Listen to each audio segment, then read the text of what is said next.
I think some people are having some issues nationally wrapping their arms around the concept that the best team in the National Football League are the Indianapolis Colts. Yeah. I think you're right. Part of it may be, the East Coast bias. There's an East Coast bias in national media. College football, you just go Southeast. There's a Southeast bias. Yeah. Okay. All of us Big Teners are like, okay, tell me your 6 through 10 team in the SEC isn't just as problematic as that in the Big Ten. Okay. And then the top 3 in the Big Ten, tell me they're not better than the top 3 in the SEC or just as good. Get out of here with this nonsense. But, Indianapolis, the Colts, since Andrew Luck went away, even when Luck was there, you're wondering, do they have the horses to pull it off like the Sheriff did back in the day? I'm serious. You were wondering that. But the fact that Daniel Jones is quarterbacking a team that's 7-1, It's unbelievable. and is not just winning games, they are boat racing people.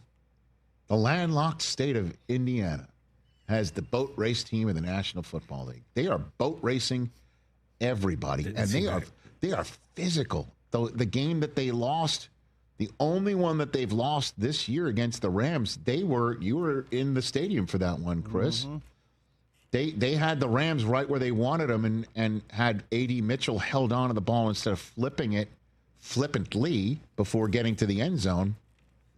We might be talking about. I just went higher register. No. Hold on. We might be talking about an 8-0 Indianapolis Colts team. Oh, yeah, no doubt. Because, and again, it's tough to wrap your arms around this concept, too, that the MVP of the National Football League is a running back. Guess what? Everybody, it's time to wrap your arms around the idea that we're seeing it happen right now. The quarterback of the moment, Baker Mayfield, hasn't had a big game, right, in 2 weeks, and that's recency bias. And the quarterback of the moment of, the decade is Patrick Mahomes, and a lot of people are already still having Chiefs fatigue. And the quarterback who might be playing the best consistent football start to finish is a second-year player for the Patriots named Drake May. But the MVP of this league through 8 weeks, because you got to take a look at a team that's 7-1. If you're not going to believe in the quarterback as the MVP of the team, he can't be the MVP of the league. And then, you can say what you will about Daniel Jones. He's crushing it right now. Crushing it. Looking like the quarterback of the Giants against the Minnesota Vikings, where he's running it in and throwing it in. He's not running it in a lot, but he's throwing it. And the reason why he's not running it in a lot is because he's got a running back who's running it in from wherever he damn pleases. Jonathan Taylor did it again. The it being 3 touchdowns in a game. It's stupid what he's doing right now. Yep. And wherever LaDainian Tomlinson was sitting on Sunday, he began hearing some footsteps. His record for most touchdowns scored in a season, I can't believe I'm saying this. It's within reach. It's within reach. Jonathan Taylor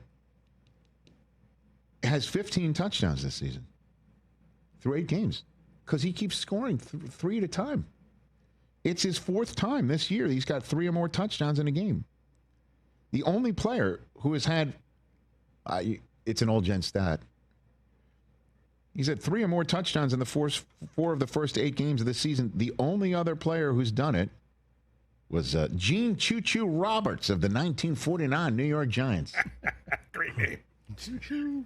You start calling you Choo-Choo, Mike. Choo-Choo. Mike. Choo-Choo Del Tufo. That's a great nickname. Choo-choo. The only players with more such games in an entire season are LT, Marshall Faulk, and Chuck Foreman. Oof. Entire season. He's got 4. LT had 6, Faulk 5, Chuck Foreman had 5. And for Faulk and LT, they won MVP those seasons. He's now tied for the most in a season since 1950, Jonathan Taylor. Most in a season of 3 or more touchdown games through 8 games. He's tied with the 1965 season of 4 for Jim Brown and the 2005 season of 4 for Sean Alexander. In those seasons, Brown and Alexander, they won the MVP. Chuck Foreman's the only one to do this in this category, and they didn't win MVP for the Minnesota Vikings that year. His 80-yard touchdown run was the longest of his career, and the 10th career rushing touchdown of 40 or more yards, that's the most of any player before turning 27. And again, he's not even 27. He's now tied with Lenny Moore on the Colts' all-time rushing touchdown list with 63, one behind Edgerrin James. Lenny Moore and Edgerrin James are in the Hall of Fame. How's that not the MVP of the league when you're 7-1, right? And if you're boat racing people, the defense plays freer.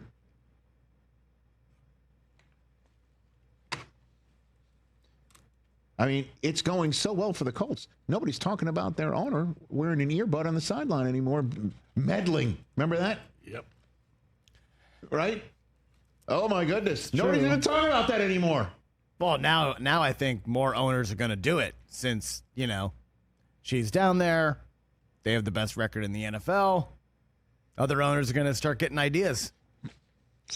You know what? I mean, when Carly Ursay-Gordon started to do it, and everyone's just like, oh, she's meddling. What's she doing on the sideline there? Shane Steichen and Chris Ballard were on the hot seat. What's she doing? What notes is she taking? Who's telling her what notes to take? Nobody's talking about that anymore. That's how well the Colts are playing. Now it's like, hey, as you said, copycat league. For sure. You know what I mean? Suddenly Jerry Jones isn't having his glasses clean while he's having a hot toddy up top. He's sitting down there with a steno pad. Steno pad. Yeah. I'm just trying to, right? Jerry Jones' steno What pad. is he Xeroxing things off?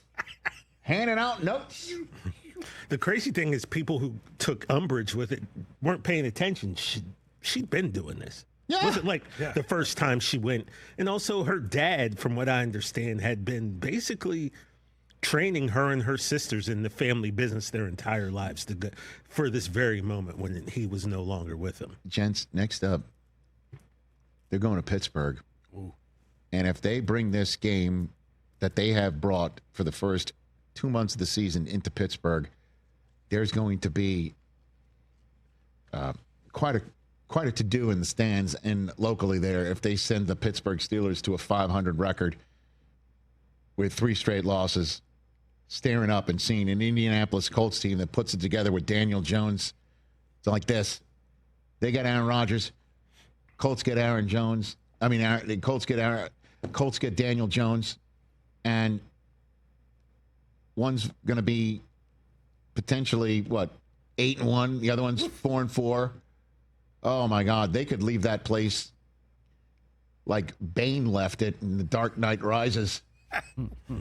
and then they take their show on the road to Europe in Berlin against Atlanta, and then there's a bye. Then they come home and then they rest up before going to Kansas City. These are some, and then their games against Houston in division. They've got some moments where they're going to force America to wrap their arms around the idea that the Colts are the best team in the AFC and the 1 seed, and you're going to have to go into that building and beat them. And stop Jonathan Taylor, who is unstoppable and the MVP of this league through 8 weeks. Rich, he's the offensive player of the year. He's not the... Excuse me, he's so good. He's getting MVP. He's not going to win quarterback of the year trophy, which is I don't know, all maybe that MVP is. Maybe they should make him throw one in. Right? Give him a passing touchdown. That's a good point. Now he's eligible. Oh, now then he'll be eligible. That's RES Consulting for you, right? That's how we plus people up. Hey, you made it all the way to the end. Thanks for that. Check us out every single day streaming live on Disney Plus and the ESPN app 12 to 3 Eastern.